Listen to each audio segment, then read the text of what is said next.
Fala pessoal, aqui é o Gustavo Pagotto, fundador da Pipe Lovers e embaixador do Zoho CRM, e esse é mais um episódio do Vamos de Vendas.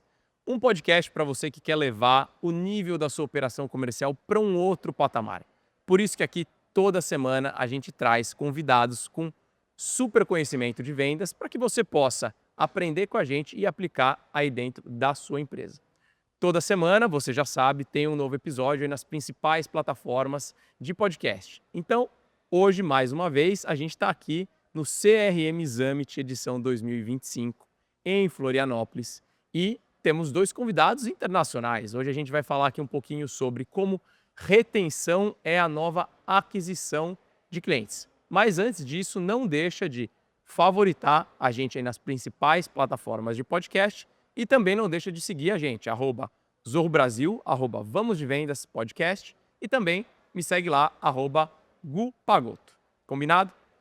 Hoje os nossos dois convidados aqui super especiais, vamos ter a Donna Weber, ela que é autora de um best-seller internacional, Onboarding Orquestrado. Ela que é uma das maiores referências em Customer Success a nível global, ajudando muitas empresas a implementarem estratégias de onboarding e de retenção de clientes. E também temos aqui hoje o Vijay Sundaram, que é o Chief Strategy Officer da Zoho Corporation.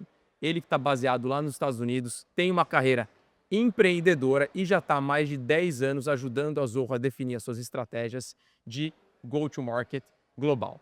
Certo? Guys, it's a pleasure to have you here. We started in Portuguese. I know you guys, it's not your first time here in Brazil, so we already chatted a little bit in Portuguese. I'm really excited to have you both here. I hope you're enjoying CRM Summit, enjoying Florianopolis, right? Absolutely. Thank you for having us. Yeah, amazing. So let's go for my question here. I hope I don't have to read all of them. I'm going to start with you, Donna. You're globally recognized for your work in customer success and client onboarding. And today, many people are saying that retention is the new acquisition. So, how has this mindset shift from focusing on acquire customers to retaining them, and especially how has this change of mindset transformed the sales roles? Like in the past, we were just talking about sales hunters, and now everyone is really concerned about customer success. Well, I would say it's about time because we've had subscription software for what, 20 plus years now. And it's continued to amaze me that we focus on acquisition and a company doesn't actually make any money unless the customer renews and expands. So, I'm really excited that we're finally talking about retention because to acquire a customer and to onboard a customer and to enable a customer, a company doesn't make any money for 6 months, 12 months, 18 months, 2 years. And if a customer churns before then, they've actually poured all that money down the drain. And as saying my husband likes to say, if you're buying stock, it's like buying high, selling low, and trying to make it up in volume. And so when times get tough, companies get kind of frantic in acquiring customers, and all it does is create this revolving door of customers coming in and leaving because they never obtain any value. That's amazing.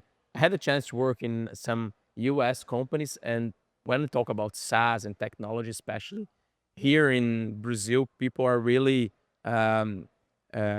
working on the way on a monthly basis. So you pay every month your installments. Yeah. In the US, that's usually a annual Yeah. Or subscription. even 3 years. Yeah, or Yeah. even 3 years. Right here in Brazil, like it's every month. So especially here in the Brazilian market, talking about retention, it's even more important. Like you don't have a lifetime value of 12, 24, 36 months. Maybe you lose a customer in 6 months. And Well, then, you're very vulnerable. So one with the monthly, you must deliver value very quickly. yeah, And then as we move much more into a consumption economy and AI, then if a lot of people within companies are trying out products, and if they're not successful, like let's say we're a team at a company, we want to try a product. If we don't get success with that very quickly, we're not going to tell anyone else. And it could be a multi-million-dollar opportunity within that company. But if that initial trial or that initial consumption doesn't prove fruitful, then you lose all of this sell opportunity. yeah, definitely. Vijay, moving to you. So you lead Zoho's global strategy, and the company is known for combining efficiency with sustainable growth. From your experience, how does retention drives higher profitability and predictability compared to focusing just on acquiring customers? Yeah. I think, as Donna said, the evolution of business today, if you look at the last 20 years, not just in technology, across all kinds of businesses, is the model of subscription. It is so dominant in Brazil, right? And it's dominant in many other countries that I visit. It's the fundamental model of acquiring any asset, not just technology. So in that type of a market, thinking is different. Sometimes it's good to look at extremes. Look at a company like, which everyone all over the world is familiar with. Look at something like, say, Netflix or Spotify.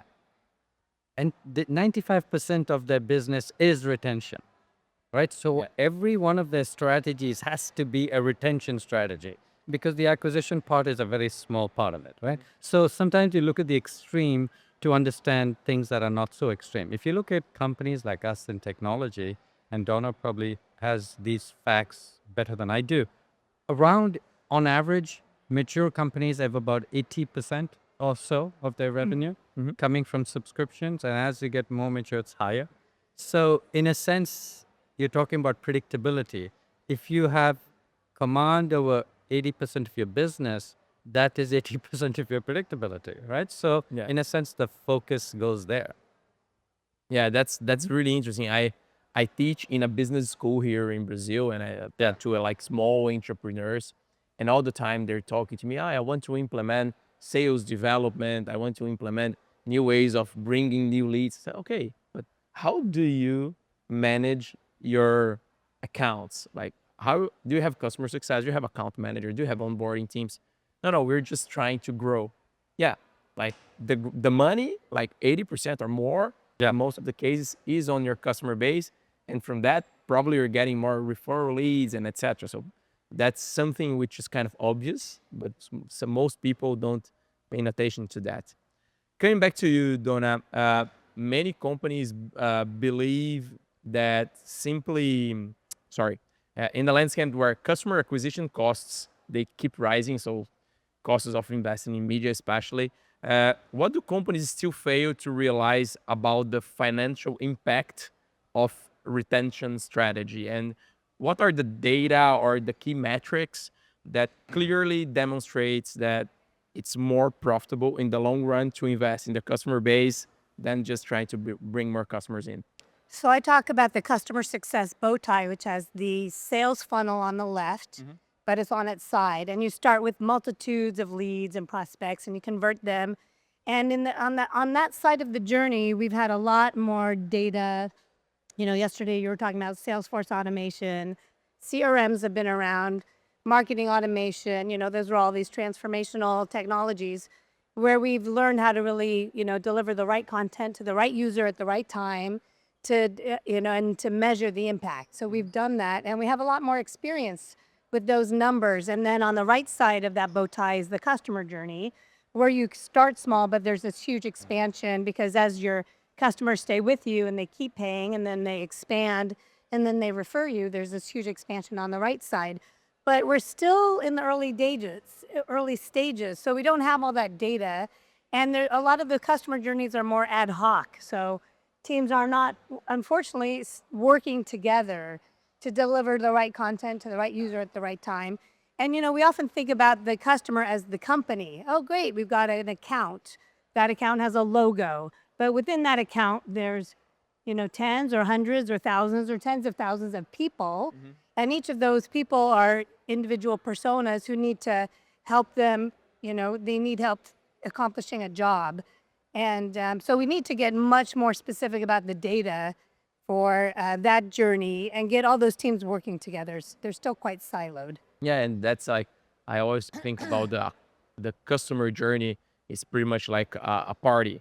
To get into the party, like you have the entrance. It's usually one entrance. But when you get into the party, you don't know what happens in there. Like you can take a drink, you can go dance, you can go to the toilet, like you can meet people, and that's the complicated part of the business of managing accounts with lots of people, right? And it's not so obvious. Like in sales, you could say like, what have you done for me lately? You look at the last quarter, the last year's data and you could see how that sales rep is doing. But with a customer success manager, an onboarding team, it might take a year, 2 years to really show the impact. It's a lot more lagging. So those teams have a challenge really demonstrating their obvious impact. Yeah, and it's challenging because not only the seller, but also the customer needs to understand that you need to communicate to your customer that you're going to deliver value over time, right? Talking a little bit about my business, it's like a sales education platform, and we have a monthly payment for the customers. And sometimes customers churn in 3 months. So what happened? No, we think that the training, it didn't impact the company yet. So come on, like you need time to do all the onboarding, you do all the training, and then your people are going to start implementing. You're going to see results like in 6, 9, 12 months. So we need to do the job to tell the customer what to expect from what they bought. It's not just that you sign the contract, you expect everything is going to happen. And the same happens through CRM as well, right, Vijay? Like, oh, I bought the CRM.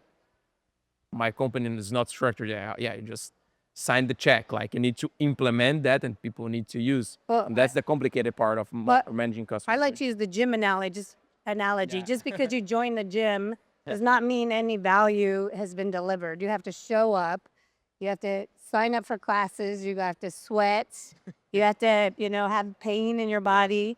It takes dedication and consistency to see results. Yeah. If I can add a comment, when you think of retention, people often like to put things into buckets because an organization thinks of salespeople doing the acquisition and somebody else doing the retention. So your knowledge of the world is often reflected in how you approach the world, which isn't the right way to do it. It's how they experience the world, right? Yeah. So in a sense, rather than ask whether retention is more effective than acquisition, I would say there isn't even a boundary in today's world. Retention is acquisition. So one example is what you talked about a few minutes ago, right? When you have customers who expand with you. So look at Zoho as an example. We are in so many countries, so many products. We solve a lot of problems for customers. So when we have a customer doing something with us, over time, they start to do more things with us. Is that retention or is that acquisition, right? And over time, they do deeper things with us. They are not engaging a small portion of their company, a larger portion of their company. Another way of deepening the relationship. Is that retention or is that acquisition? So you can keep going on. I'll give you another example. Most businesses get new business in a subscription model from referrals. Mm-hmm. People tell them, my kids referred me to Spotify. So people tell you what to buy. So in a sense, by retaining this customer, you're driving the acquisition strategy. So there's really no difference between the two. Perfect. Keeping with you, Vijay, like from a strategic perspective, how can technology and more predictable processes contribute to higher ROI and sustainable recurring revenue from this existing customer base? I think it connects to what you just said, right? Yeah. You have to look much more than just the buckets, but try to connect everything on a single journey, right? Yeah, absolutely. And there's a focus a lot on, say, ROI metrics, and they come down to things like, let's say, revenue.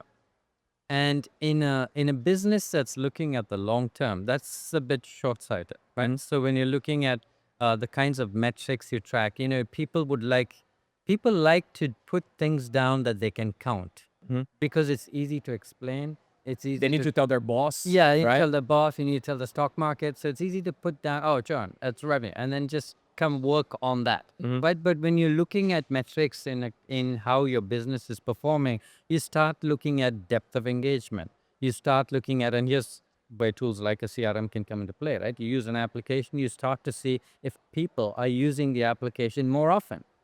Are they using it more times in the day? Are they using it for longer durations? Are they looking at parts that they never looked at before, right? How do you capture those metrics? They're a little intangible. Again, if you put a bean counter, they want to count everything and measure it. But you start looking at these kinds of things. You start looking at the depth of relationship. How many people do I know in the company? I've been with this company for 4 or 5 years. Has my engagement with them grown? Right? So these are the kinds of intangibles that come into measurement, which lead into this notion of ROI or return. In some ways, people think of ROI as a derived quantity. It's not a planned quantity. You don't plan an ROI. You execute a strategy and you derive an ROI. So you can't say, I want my ROI. And that's financial people think the other way. I want my ROI because they're thinking of a loan. I'm going to choose one thing because the ROI, right? Yeah. Or they think of a loan and say it has an ROI of X, and therefore you attribute that to a customer. It doesn't work that way. You do all these things right to the customer engages with you, they deepen their relationship with you, they tell other people about you. The ROI is a consequence. Yeah. That's amazing. I talk a lot about learning sales, sales methods, and have this discussion about ROI in education. And I tell my prospects and my customers, okay, it's not clear the ROI of education, but I imagine what is the ROI of not investing in education. If you don't train your salespeople, what's going to happen? So it's like, you're going to obviously get a return. It's impossible to know what is the return right now, but it's obvious that you're going to have some kind of return in the future. Donna, many companies believe that retention is simply a result of having great product or a good customer service. But in your view, what truly differentiates companies that excel in retention and those that are just trying to improve their retention? Well, the reality is that no matter how great your product is these days, there's so many other products on the market, and the technology is becoming more and more of a commodity. And what sets great companies apart is the customer experience. And so, and that goes far beyond delighting the customers. You have to deliver meaningful value. And so, as I was saying before, there's meaningful value to the company, but there's also meaningful value to each user, because you can deploy a great product. And I've worked with many companies that, have sophisticated platforms, but the end users don't adopt them because they'd rather stay with their spreadsheets or even pen and paper. So you need to, cross that chasm to really get each user, helping them see the value of the product, how it's going to make their lives better, how it's going to help them make more money, how it's going to make them save money, save time, be compliant. Those are the end results. And whether they're a factory floor worker or the owner of a mom and pop business or a CEO of a Fortune 50 company, everyone needs to have value that is meaningful to them. So you need to really know not just, the company, but all the users and what kind of outcomes that are the business outcomes. So the outcome is not that they're logging into your product. The outcome is not product usage. It's meaningful to their business. So it needs to be that they're able to do their jobs better, faster, that they're heroes as a result of using your solution. Great. And Vijay, in terms like trying to connect that with what Donna just said and looking into Zoho technology overall, like not only the CRM, but all the technology that you guys have. When we have like different levels in a company, you have the account manager, the customer success rep that is like dealing with the account every day. You have their managers that want to see all the results, but you also have the executives in a company trying to see like, is my customer base engaged? What are the metrics that I should be looking to see if I'm going in the right direction? How technology like CRMs and automation tools, they can help executives on a high level understand if their teams are doing a good job on trying to improve the retention of their customers. Yeah. One big thing that comes in the way of assessment in most corporations is the boundaries that corporations create. Right? So you have a notion of a sales team, you have a notion of an account management team, and a support team, and a marketing team, and so on. And they're all dealing with the customer. And they all, over time, as the company grows, they become sort of fiefdoms, so people start to, and they wind up almost automatically preserving information. Because people who are relatively less competent use information to sort of get over the lack of ability. People who are competent actually share information because you're not worried about it, right? So in coming back to tools and sort of what we see in our approach to our tools, because we span across all these functions, is to try and remove some of these boundaries between systems. So you try and look at, I talked yesterday about CRM for all, CRM for everyone. That is an example of that in the context of the CRM, because you're trying to now not look at it from a marketing perspective or a sales perspective. So because that's an inside out view. So you're looking at it from what the customer sees with respect to the customer doesn't label you as account management.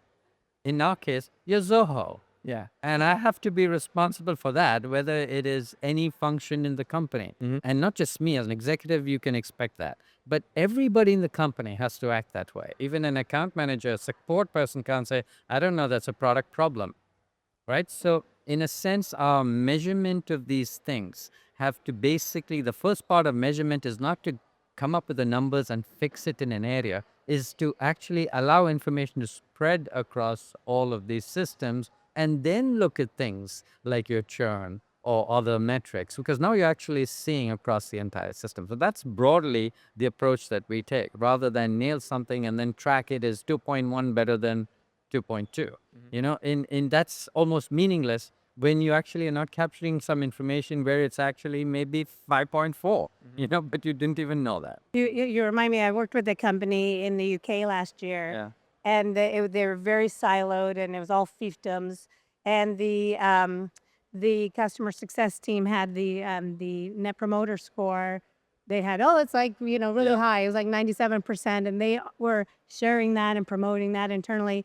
And only 2% of the customers ever responded to net promoter score survey. Yeah. And that tells you more than anything, right? Someone got a promotion from NPS Yeah. 87, but the other Yeah. guys that have to manage the revenue are not so happy.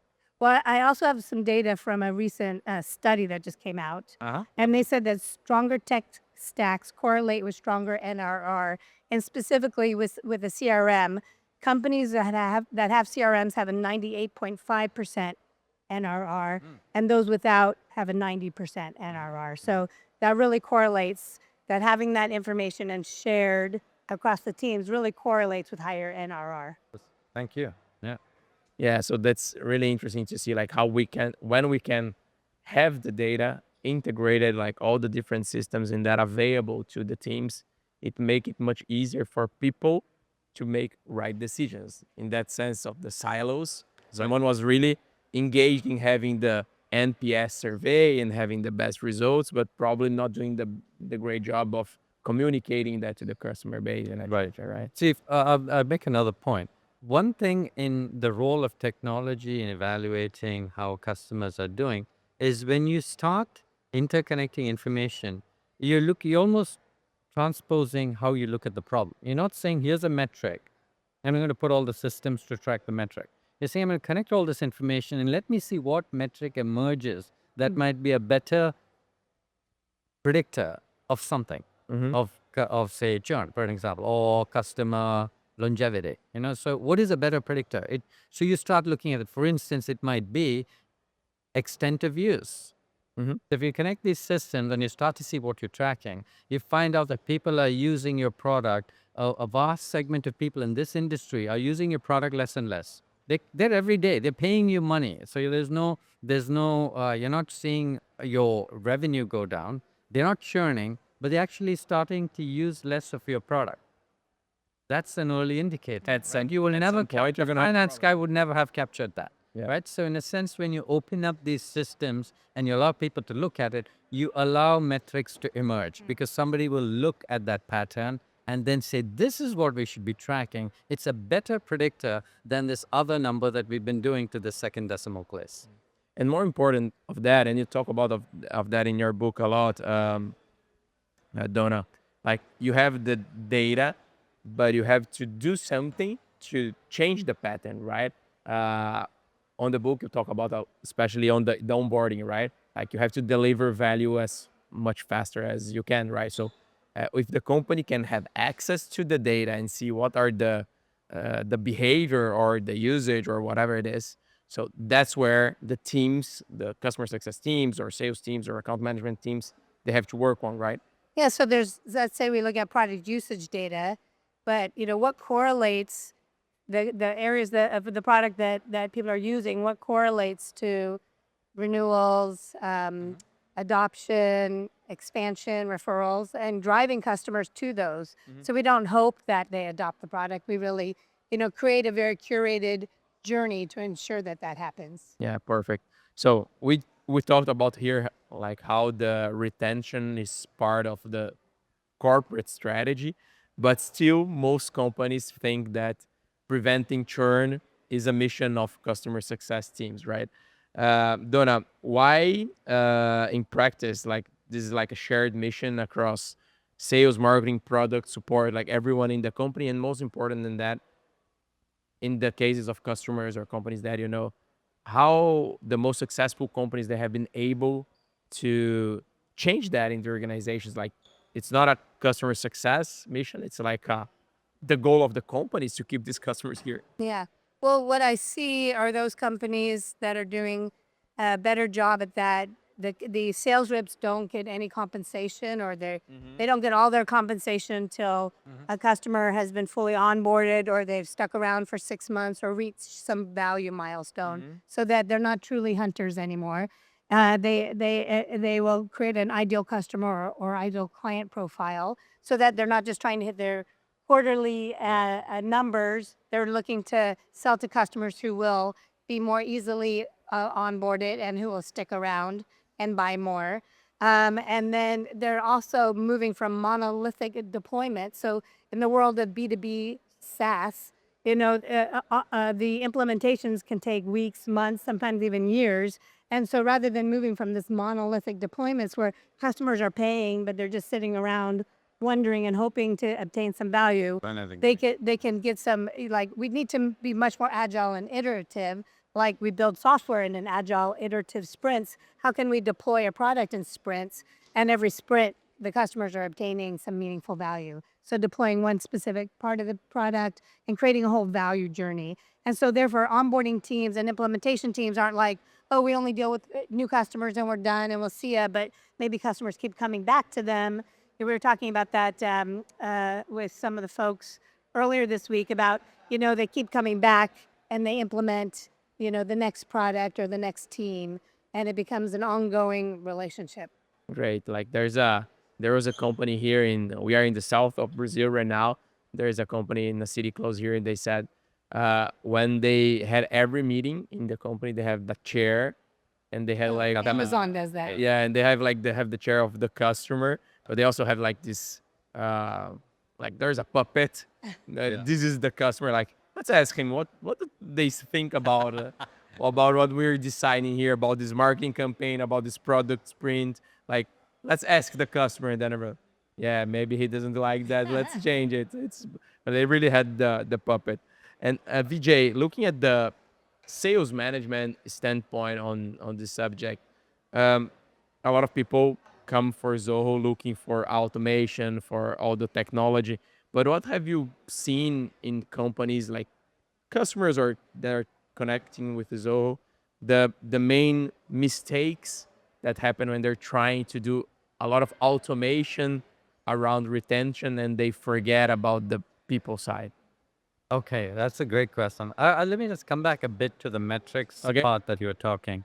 And I wanted to make a couple of points. One is to sort of follow what you started, Donna, about setting the right incentives, right? So in a company, let me talk of two kinds of channels that we have dealing with customers. So we have partners who implement Zoho solutions to customers.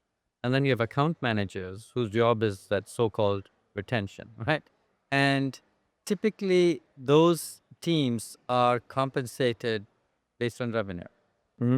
And so we've changed that. We've changed that several years ago and explained it very clearly in terms of what it should be. So we have, for example, there is a revenue component, and there is a notion of retention, which we actually can measure through some churn or even just keeping important customers. So there's a measurement of that. There's a measurement of relationship, and we allow the people lower in the organization to define that. So it's not defined by people up front, but it's a relationship metric. You define what that means as a partner, and you can therefore comply with it because you defined it, what that means. So we've changed the metrics with the people with the people who are facing the customer.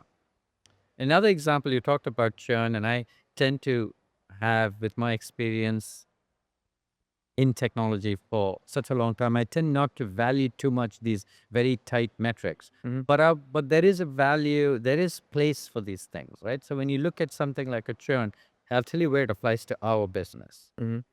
We look at it. Of course, we look at it, we measure it, we publish it internally. But where it helps us is this: when you have a complicated business like ours, which across multiple dimensions, you're looking at different types of customer size, multiple industries, multiple geographies, multiple products at Zoho. That's 4 dimensions, right? So when you look at churn and break it up in those major segments, you start to see very different patterns, which averaging will completely hide. So if you say I have a 1% churn, that is an average of average for us. So then all of a sudden that metric becomes important because you're looking at people in Germany and saying, what happened to people in manufacturing in Germany, right? So that's where this actually helps us. Rather than arriving at a number and trying to feel happy and pat ourselves on the back, it's a diagnostic for us. Because when you see the variance, you try and understand the variance. And then it helps you engage with the business a little better. So that's a better role for us for metric because we don't have to publish this as a private company to any external party. So we can just use it to drive knowledge. Yeah. And it's interesting because when you see these patterns, you can go and review your go-to-market for that industry, manufacturing in Germany, or maybe the go-to-market for Australia was not so well done. Exactly. Exactly. You can have to look at the use cases and change the strategies, right? What happened there? Yeah. What happened there? And sometimes it will turn out to be a product issue. You know what? Our healthcare stuff is not doing so good because we're missing some key stuff and they are forced to use another competitor's product as well. Yeah. That is an insight, right? Donna mentioned Amazon, and I really like one of the things they say about the anecdotes from the customers. So I really like that. Oh, let's try to understand one specific case of churn. Yeah. Why this customer churn? From that story, from that anecdote, you can catch some points, and then you can change processes, and you can update products, improve the marketing, change people sometimes. So I like that approach of looking at. Well, can I add something there? I believe companies study the churn. It's important, but it's also important to know what the best customers are doing. So despite all odds, why are some companies thriving on our products? And what is it that they're doing? Like what roles do they have internally? What change management processes might they have? What communications might they have? And so what are they doing, and how can we codify that and create a proactive, prescriptive, foundational journey for all of our customers, learning about what the best customers are doing? Because sometimes, we produce products and services and customers use them in ways we never anticipated. Exactly. And so we can study the churn, but we also need to study, the top green customers and really understand them and be curious about what's unique. Absolutely. Yeah. I love that approach of also looking what success looks like. Here in Brazil, people are really soccer fans, and I'm a big soccer fan. And it's like when my team wins, we are like discussing, social media all the time. It won because of this and that, that player, what the coach did. Yeah. And when we lose, you don't know why you lose. Oh, the other team was better. Usually it's the referee. So it's like when you lose, you don't know why you're losing. Like there are many factors. Like you played on the other team's stadium, the fans, the weather. Like you don't know why you lose. But when you win, you had a strategy. You implemented that. Like, oh, that worked. Like let's keep doing that until it doesn't work anymore because the competitor is already understood. And then you change it. So I really like doing this comparison with soccer. In Brazil works a lot. Maybe in the US you have to talk about the other sports. But it's very interesting if you learn from your best customers and what your team is doing, it's going to help a lot on retaining the other customers. I have a quick message to our audience now in Portuguese, but we're going to come back to English. Pessoal, espero que vocês estejam gostando aqui do nosso conteúdo, desse episódio super especial aqui do Vamos de Vendas, mas é importante lembrar que o Vamos de Vendas é um podcast organizado pelo Zoho CRM. CRM que foi eleito pela Forbes em 2025, pelo terceiro ano consecutivo, como o melhor CRM do mundo. Pelo Instituto Gartner, a gente foi nomeado como o CRM mais visionário lá no Quadrante Mágico e a Nucleus Research como aquele que tem a melhor tecnologia embarcada. Então, se a sua empresa está querendo mudar de CRM, olhar para uma plataforma que vai ajudar a reter mais clientes e crescer as suas operações comerciais, minha sugestão é que vocês conversem com o time comercial da Zoho, vai lá e entre em zoho.com/CRM, converse com esse time que é super incrível e definitivamente vai ajudar vocês a irem para um outro patamar. Now switching back to English, let's see if my mind is still great. Sound great. We're going to our last question here, and it's impossible not to talk about artificial intelligence when you're talking about technology, we're talking about customer behavior.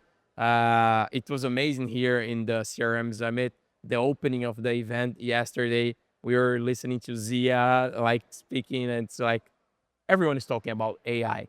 So, what are the main use cases that you both are seeing and trying to implement in your teams, on your customers, around the artificial intelligence to improve retention and customer experience? Well, as Aaron was sharing yesterday, I think it's really interesting because we can all be rushing, to AI, but is it really changing things yet? So there's two sides. One, there's opportunities to create more hybrid experiences where you drive personalization and you deliver that right touch for the right persona at the right time. As we were talking about earlier, whether they're a CEO or a factory floor worker. So there's opportunities to really engage people. At the same time, that report that I was referring to earlier is showing that about 70+% of teams are using AI very tactically. They're using it for summaries, like meeting summaries and research. And, there's huge, and I'll be talking about this in my keynote this afternoon, there's this huge, AI maturity journey, just like we have a CRM and Zoho maturity journey, right?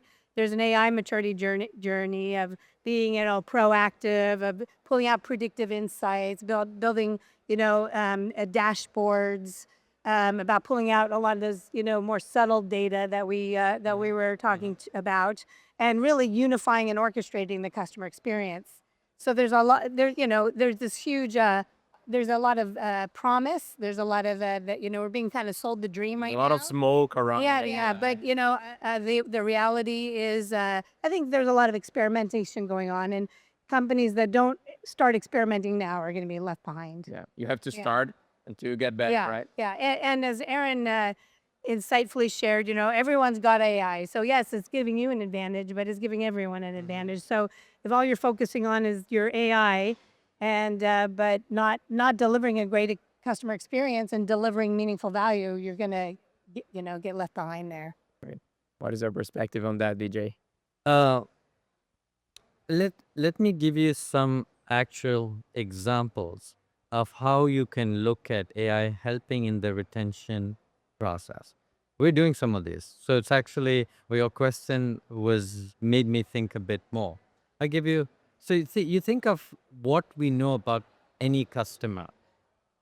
So there are two ways we know about customers. One is what they do with us and what they do in the world, right? So what they do with us, we think is captured in our systems, right? So we have a CRM system, it's captured there, people make notes, all these kinds of things. It's captured in our customer support system, it's captured in multiple systems across the company. So if you wanted to get an idea of where that customer really is, you have to understand all this information, right? That's a perfect use of AI because there's no other way you can do it. There's no other way. The human brain is impossible It's impossible to do it. to validate all that. And it's a lot. A CRM has thousands of notes. If you've had a customer for a long time, there are thousands of notes. Who is reading notes anymore? You're looking for the number. The human brain is looking for those three numbers, right? So set your AI at that. Go look at all the notes. I'm doing it. I'm doing it at Zoho. Look at all the notes. Go look at all the stuff that happened in the customer thing. Then pull that down into whatever you want. So, for example, you want to understand the sentiment of the customer. You want to understand who they appreciated in your organization. So you see, it's all there in the notes, right? So that's a beautiful example I have seen of using AI to understand and drive retention. Now look at the second example, which is external. I run our account management team. And so I'm always thinking of what's the role, how does an account manager get smarter about the customer than the account manager of our competitor? So you look at external information. I know about this company. There's a lot of public information today about every company. Think of organizational changes. Think of change in strategy, express PRs, public statements, their PR, change in management. They hired somebody new, right? All kinds of staffing, all kinds of changes in companies that is perfect for AI to look at. So set AI on that. Take your customer, go find everything you know externally about these customers and tell me what I should know, right? Combine that with that first part I talked about, with everything that I got internally. Nobody can replicate that for you. A human can't do it.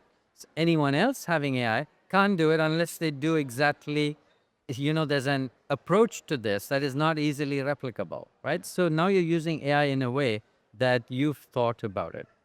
And I'll leave you with the last example. The one thing I think of with our customers is I think of managing customers. In fact, I tell our sales teams this: your job is not to sell.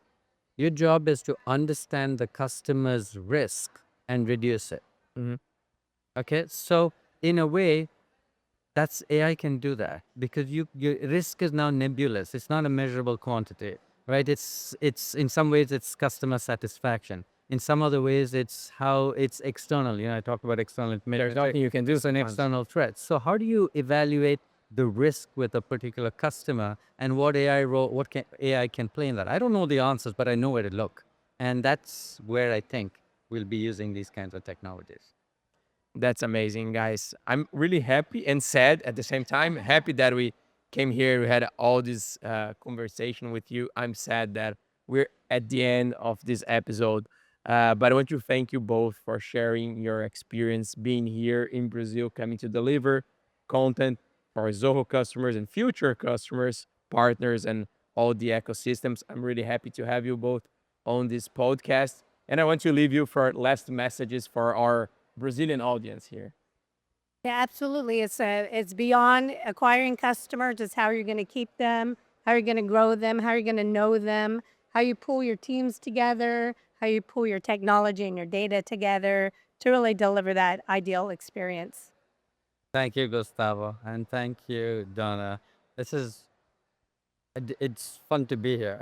It is fun. It does. That's important of life. Yeah. It should always be fun. It's just fun to be here. And I just finally say we are in Brazil because we thought this is an important market for us. Now we are in Brazil because we love the market and we're going to be here for a long time. That's amazing. I love to hear that, DJ. I'm really happy about that. Pessoal, estamos chegando ao final de mais um episódio do Vamos de Vendas e vocês já sabem qual é o nosso ritual. Sucesso em vendas e retenção de clientes é resultado da nossa evolução diária. Então chegou naquele momento que você vai lá, tira uma foto, tira um print, posta, compartilha a gente aí nas nossas e nas suas redes sociais para a gente saber o que vocês acharam desse episódio e trazer ideias do que a gente pode discutir aqui nas próximas edições. Combinado? Por hoje é só e vamos de vendas!